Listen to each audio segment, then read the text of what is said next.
Hello दोस्तों, आपका स्वागत है आपके चैनल नेक्स्ट स्टेप में। हमेशा की तरह फिर से एक नई वैकेंसी की जानकारी आपके सामने लेकर आया हूँ, जो कि काफ़ी अच्छी वैकेंसी है और देखा जाए तो बहुत ही बेहतरीन वैकेंसी है, क्योंकि ये पर्सनल एक्सपीरियंस है। मैं वहाँ पे कॉन्ट्रैक्ट बेसिस पे काम कर चुका हूँ। लाइफ स्टाइल जो होता है काफ़ी अच्छा होता है BARC साइंटिफिक ऑफिसर का। तो आप प्लीज़ इस अपॉर्चुनिटी को मिस ना कीजिए और अप्लाई ज़रूर कीजिए। खास करके गर्ल्स के लिए, लेडीज के लिए ये काफ़ी अच्छा है, क्योंकि वहाँ पे वर्किंग इन्वायरमेंट जो है काफ़ी अच्छा है। सिक्योरिटी है, सेफ्टी है और सब कुछ अवेलेबल है वहाँ पे मुंबई के लिए। ठीक है, तो चलिए इस वैकेंसी के बारे में हम आपको पूरी जानकारी देते हैं। आप प्लीज़ वीडियो के लास्ट तक बने रहिए ताकि आप कोई भी एक पॉइंट मिस ना करें और आप अप्लाई सही से कर सकें। तो ये वैकेंसी जो आया हुआ है BARC के तरफ से आया हुआ है, भाभा एटॉमिक रिसर्च सेंटर के तरफ से, साइंटिस्ट के लिए साइंटिस्ट रिक्वायरमेंट 2026 का। ठीक है, मेनली पोस्ट जो रहने वाला है साइंटिफिक ऑफिसर का रहने वाला है। आप विजिट करेंगे www.barc.gov.in पे जाके, ये ऑफिशियल उसका साइट है, वहाँ पे जाके आपको अप्लाई करना है। मेनली दो तरह का पोस्ट निकाला गया है, एक तो OCES के लिए और दूसरा जो है ग्रेजुएट DGFS के लिए। OCES जो है orientation course for engineering graduate and science post graduate. ठीक है, और DGFS जो है graduate fellowship scheme for engineering graduate. ठीक है, OCES क्या है कि अगर आप जैसे ही क्वालिफाई करते हैं इंटरव्यू में, आपका मेरिट लिस्ट बनता है तो आपको डायरेक्ट आप ज्वाइन कर सकते हैं। और DGFS क्या है कि आप अगर इंटरव्यू क्वालिफाई करते हैं तो उसके बाद में आपको 2 साल के लिए, अगर आप MTech करना चाह रहे हैं तो आपको MTech कराया जाएगा DGFS के तरफ से। और सारा जो सैलरी है वो तो मिलेगा ही, साथ साथ में अलग से हेल्प भी मिलेगा और आपको आगे बढ़ने का काफ़ी अच्छा अवसर मिलेगा। ठीक है, हालांकि इस DGFS में काफ़ी कम लोग क्वालिफाई कर पाते हैं। मोस्टली लोग क्या है कि OCES को ही ज्वाइन कर लेते हैं, क्योंकि उनके पास टाइम जो है वही लोग क्वालिफाई करते हैं। DGFS जो एक्स्ट्रा ऑर्डिनरी हो वही लोग, मतलब कि 2 से 3 लोग ही क्वालिफाई कर पाते हैं और उनका सारा खर्च जो है DGFS उठाता है। ओरिएंटेशन के OCES में अगर आप अप्लाई करते हैं या फिर ज्वाइन करते हैं, दोनों में अप्लाई करने का मौका मिलने वाला है आपको इसमें। तो आपका 1 ईयर का ट्रेनिंग पीरियड रहेगा, जिसके बेसिस पे आपको 74,000 का सैलरी मिलेगा पर मंथ के हिसाब से। और उसके बाद में जैसे ही आप 1 साल कंप्लीट करते हैं, फिर उसके बाद में आप अपॉइंट कर लिए जाएंगे DAE के अंडर में, जो कि सैलरी रहेगा आपका 1,35,000। ठीक है, और DGFS में क्या है कि आपका ड्यूरिंग NIT में अगर आप MTech करते हैं तो उस टाइम में भी आपका सैलरी सेम रहने वाला है 74,000। और साथ साथ में अलग से आपको हेल्प भी मिलेगा, जैसे कि जो अलग से खर्चे होते हैं बुक वगैरह का, उसके लिए वो अलग से 60,000 पर ईयर के हिसाब से देगा। और जितने भी आपका एक्सपेंसेस रहेंगे, हॉस्टल हो गया और अलग से, वो सभी DGFS अपने तरफ से आपको हेल्प करेगा। ठीक है, अगर आप रिसर्च में जाना चाह रहे हैं, रिसर्च करते हैं, तो उसमें आपको 4 लाख रुपए का राशि हेल्प के तौर पे DGFS करेगा। तो ये काफ़ी बेहतर अपॉर्चुनिटी है। ठीक है, तो आप लोग प्लीज़ इसको मिस ना कीजिए। मेरा पर्सनल एक्सपीरियंस वहाँ का ये है कि वर्किंग इन्वायरमेंट जो है वो काफ़ी अच्छा है, लोग काफ़ी अच्छे रहते हैं वहाँ पे, सभी ऑर्गेनाइज पर्सन रहते हैं और वहाँ का माहौल ही अलग रहता है। प्लीज़, आपका स्टार्टिंग सैलरी जो रहेगा, पहले तो आपका ट्रेनिंग पीरियड में 74,000 रहेगा और जैसे ही 1 ईयर कंप्लीट होगा आपका 1,35,000 हो जाएगा। आपका 7th पे से 10th लेवल का पे सैलरी रहने वाला है। ठीक है, एज की बात की जाए तो एज जो है 18 से 26 साल जनरल कैटेगरी के लिए है, 18 से 29 साल के बीच में OBC नॉन क्रीमी लेयर वालों के लिए है, और 18 से 31 साल जो है वो SC ST वालों के लिए है। ठीक है, स्टार्टिंग डेट जो है अप्लाई करने का 22 दिसंबर 2025 है, और लास्ट डेट जो रहने वाला है वो 21 जनवरी 2026 रहने वाला है। ठीक है, अप्लाई करने का जो साइट है www.parc.ocesexam.in पे जाना होगा। ठीक है, एलिजिबिलिटी क्राइटेरिया, कौन कौन से लोग अप्लाई कर सकते हैं? जिनका क्वालिफिकेशन बी या बीटेक है, सिविल से, केमिकल से, कंप्यूटर साइंस से, इलेक्ट्रॉनिक से, इलेक्ट्रिकल से, इंस्ट्रूमेंटेशन से, मैकेनिकल इंजीनियरिंग जो है, मेट्रोलॉजिकल इंजीनियरिंग जो किए हैं, जिनका एग्रीगेट जो है अगर 60% है वो अप्लाई कर सकते हैं। ठीक है,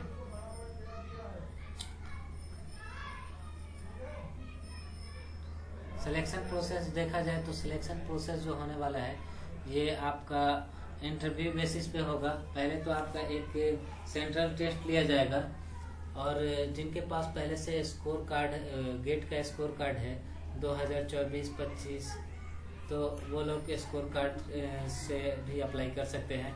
साथ साथ जो गेट का अप्लाई किए हैं 2026 में एग्ज़ाम देने के लिए, वो भी इसके लिए अप्लाई कर सकते हैं। लेकिन ये है कि वो गेट का स्कोर कार्ड वहाँ पे मेंशन नहीं कर पाएंगे, तो उसके लिए अलग से एक मेंशन किया जाएगा कि जैसे ही आपको एग्ज़ाम होगा और गेट का रिजल्ट आएगा तो आपको एक विंडो आएगा उस टाइम पे, जब गेट का एग्ज़ाम आएगा ना 2026 का, तो उस वक्त एक BARC एक विंडो ओपन करेगा जहाँ पे आपको अपना गेट का स्कोर वहाँ पे जाके मेंशन करना रहेगा। ठीक है, और जो कैंडिडेट ये गेट वगैरह नहीं दिए हैं एग्ज़ाम, या फिर अप्लाई नहीं किए हैं अभी तक, तो वो लोग डायरेक्ट सेंट्रल टेस्ट देके उसमें क्वालिफाई कर सकते हैं। और कोई बंदा ऐसा भी है जो कि गेट का स्कोर कार्ड भी रखा है और वो चाहता है कि मैं एग्ज़ाम भी दे दूँ, वो कॉन्फिडेंट नहीं है कि मेरा होगा कि नहीं होगा, तो वो एग्ज़ाम भी दे सकता है। लेकिन ये है कि जैसे ही एग्ज़ाम देगा तो एग्ज़ाम और गेट का दोनों का एक एवरेज लिया जाएगा कि कितना मार्क्स हो रहा है, कितना परसेंटेज बन रहा है, उसके बेसिस पे भी सिलेक्शन हो जाएगा इंटरव्यू के लिए। इंटरव्यू में क्या है, इंटरव्यू में कम्प्लीटली टेक्निकल क्वेश्चन आते हैं। ठीक है, तो टेक्निकल ही पूछा जाता है काफ़ी हद तक। ठीक है, तो अगर आप उसमें क्वालिफाई करते हैं तो आपका सिलेक्शन हो जाएगा। ठीक है, गेट का देखा जाए तो गेट का सिलेबस जो होता है उसमें सेम टू सेम BARC का भी सिलेबस सेम ही है, लेकिन ये है कि जनरल एप्टीट्यूड जो होता है गेट में वो BARC में नहीं होता है, कम्प्लीटली टेक्निकल होता है। मैथ की बात की जाए तो BARC कभी कभी मैथ का रहता है सिलेबस कभी क्वेश्चन आता है, कभी कभी नहीं आता है। तो अगर आप लोग इसमें कंफ्यूज हैं तो प्लीज़ मैथ का भी तैयारी करके ही जाइएगा। लेकिन जनरल एबिलिटी के लिए वो एप्टीट्यूड टेस्ट वगैरह का आप तैयारी नहीं कीजिए, क्योंकि उससे रिलेटेड क्वेश्चन नहीं आते। ठीक है, मैंने बता दिया स्टाइपेंड आपको 74,000 मिलने वाला है। ठीक है, ये है यहाँ पे जैसे कि OCES जो ट्रेनिंग करेंगे आप 1 साल का, तो साथ साथ में आपका ड्यूरिंग ट्रेनिंग में आपको 30,000 अलग से हेल्प किया जाएगा ताकि आप बुक वगैरह जो भी है ले सके। ठीक है, और DGFS जो इंटरेस्टेड रहेंगे कि मैं ये क्वालिफाई करने के बाद में मैं MTech भी करूं ताकि और प्रमोशन अच्छा हो जाए और अच्छा जगह पे पहुंचूं, तो आप DGFS में आपको अलग से 74,000 का मंथली तो आएगा ही, साथ साथ में हॉस्टल भी मिलेगा आपको। जितने भी खर्चे होंगे NIT के वो सारे खर्चे DGFS आपका उठाएगा, और अलग से 60,000 पर ईयर के हिसाब से आपको बुक वगैरह के लिए खर्च के लिए कंटीजेंसी के हिसाब से आपको दिया जाएगा। अगर आप किसी रिसर्च वगैरह कर रहे हैं वहाँ पे, अगर आपको वहाँ पे फंडिंग की ज़रूरत है तो अलग से 4 लाख रुपए भी हेल्प करेगा DGFS अपने तरफ से। अब इतना हेल्प करने के बाद में ऐसा नहीं है कि आप MTech करने के बाद में आप BARC ज्वाइन ना करें, तो इससे पहले आपका जैसे ही इंटरव्यू होगा ना उस वक्त आपसे एक फॉर्म फिलअप कराया जाएगा जो बॉन्ड रहेगा आपका 3 साल का, कि अगर आप सब कुछ करने के बाद अगर आप ज्वाइन नहीं करते हैं DGFS करने के बाद तो आपको 3 साल का पैसा देना पड़ेगा रिफंड में। ठीक है, तो आप प्लीज सोच समझ के अप्लाई कीजिए, काफी अच्छी वैकेंसी है और पैसे भी पूरा खर्च कर रहे हैं। तो बीआरसी आपसे भी कुछ एक्सपेक्ट कर रहा है कि आप आगे चल के बीआरसी ही ज्वाइन करिए। ठीक है, मेनली क्या है वहाँ का क्लाइमेट जो है और वर्किंग जो है, वर्किंग माहौल जो है वहाँ का वो काफ़ी अच्छा है। ठीक है, आपका एज जो काउंट किया जाएगा वो 1 अगस्त 2026 से काउंट किया जाएगा कि आपका एज कितना है। ठीक है, मैक्सिमम एज जनरल कैटेगरी के लिए 26 साल है, ओबीसी के लिए देखा जाए तो 29 साल है, SC ST के लिए 31 साल है। ठीक है, एप्लीकेशन फी के बारे में बात की जाए तो एप्लीकेशन फी जो है इसमें जनरल के लिए और ओबीसी के लिए 500 रुपये का है, और जो लेडीज कैंडिडेट है, जो वुमेन है, उनके लिए या फिर SC ST लोगों के लिए कोई एग्जामिनेशन फी नहीं देना है, और फ्री ऑफ कॉस्ट अप्लाई कर सकते हैं। मैं तो ये बोलता हूँ कि ये बेहतर, सबसे बेहतर है लेडीज वुमेन के लिए, क्योंकि वहाँ पे वर्किंग क्लाइमेट काफ़ी अच्छा है, सेफ्टी भी सब कुछ है, हर चीज़ वहाँ पे कैंपस में है। तो आप लोग प्लीज़ अप्लाई कीजिए। यहाँ पे डेट मेंशन किया गया है वो मैं आपको बता दूँ, जैसा कि ये 22 दिसंबर से स्टार्ट हो चुका है अप्लाई करने का, 21 जनवरी तक आप अप्लाई कर सकते हैं। अगर आपको किसी तरह का करेक्शन करना है अपने एप्लीकेशन फॉर्म में तो 7 फरवरी से 14 फरवरी के बीच में आपको करेक्शन के लिए आप करेक्शन कर सकते हैं। ठीक है, अलग फरवरी के बीच में आपको बता दिया जाएगा कि